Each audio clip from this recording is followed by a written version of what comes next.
Hello everyone and welcome back to the channel. Today, we're diving into a major shakeup in the UK tax system that's causing quite a stir.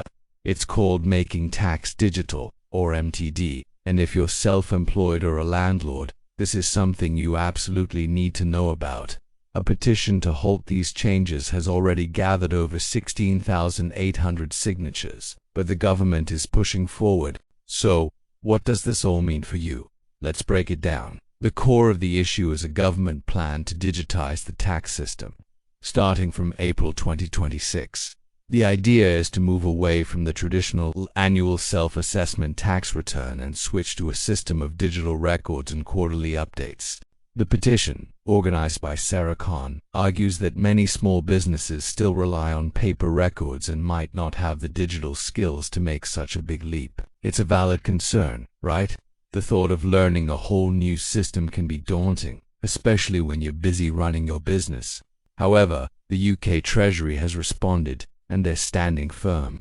They're not planning to delay the rollout. Their argument is that making tax digital will actually help businesses. They believe it will boost productivity, help you stay on top of your finances, and ultimately, ensure the right amount of tax gets paid. The Treasury pointed to the success of MTD for VAT, which they say has already been successful in reducing errors and bringing in more tax revenue. In fact, they claim it generated up to £195 million in extra VAT revenue in just 1 year. They expect MTD for income tax to be even more effective, projecting it will collect an additional £1.95 billion in tax by the 2029-30 financial year. That's a lot of money that they say will go towards funding public services like the NHS. So, who will be affected and when? This is the crucial part. The rollout is happening in stages, based on your qualifying income. Qualifying income means your gross income from self-employment or property.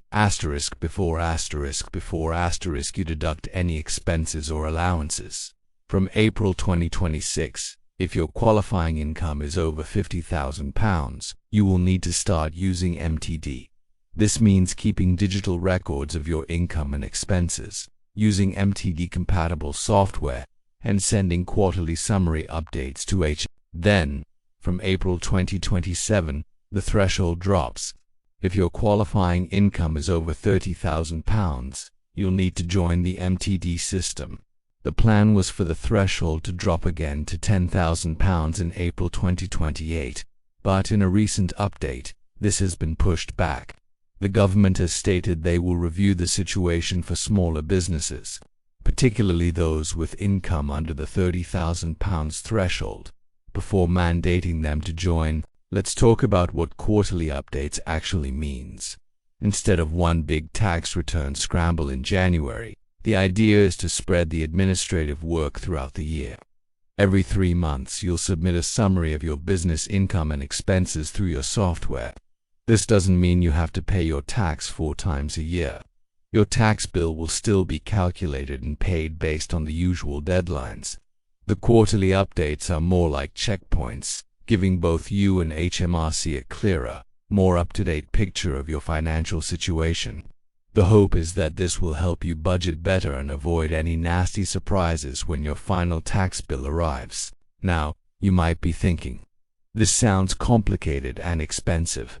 The government says it understands this is a big change and has committed to providing support.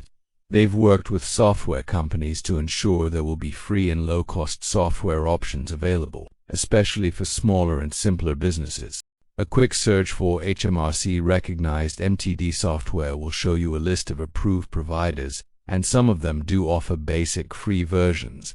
HMRC is also actively encouraging people to get prepared now. They have a pilot scheme running that you can voluntarily join to get a head start. Craig Ogilvie, HMRC's director for Making Tax Digital, said that early feedback from people testing the system shows it's straightforward once you get used to it. The argument is that moving to digital records can actually save you time and reduce the chance of making mistakes. An independent report on MTD for VAT found that 69% of businesses saw at least one benefit, and 67% said it helped reduce errors in their bookkeeping. So, what are the practical steps you should be taking right now? Especially if you fall into that over £50,000 bracket for April 2026. First, don't panic, but do start planning. The deadline might seem far away, but it will come around quickly. Second, assess your current record keeping. Are you still using a shoebox full of receipts and a paper ledger? If so, now is the time to explore digital options. This could be simple accounting software or even just a dedicated spreadsheet, as long as it can connect to MTDO-approved software later. Third, start researching MTDO-compatible software. Look at the options, compare prices, and check out the features. Many offer free trials so you can see which one works best for your business without committing any money. Fourth, consider talking to your accountant, if you have one. They will be up to speed on all these changes and can give you tailored advice on the best way for you to prepare. They can even sign you up for the pilot scheme on your behalf. And finally, if you feel confident enough, you can visit the Gov UK website and look into joining the MTD for Income Tax pilot program yourself. Getting familiar with the system early could save you a lot of stress down the line. The petition to stop MTD is still live, and if it reaches 100,000 signatures, Parliament will consider it for a debate. But as things stand, the government is fully committed to this digital future. It represents the biggest change to the self-assessment system since it began in 1997. The key takeaway is that preparation is everything. Whether you're for or against it, MTD is coming. By taking small steps now, you can make the transition as smooth as possible for you and your business. What are your thoughts on making tax digital? Are you a small business owner who's worried about the changes? Or do you think it's a positive step forward? Let me know in the comments below. I'd love to hear your perspective. Thanks so much for watching. If you found this video helpful, please give it a thumbs up. And do forget to subscribe and hit that notification bell so you do miss out on future updates. See you in the next one.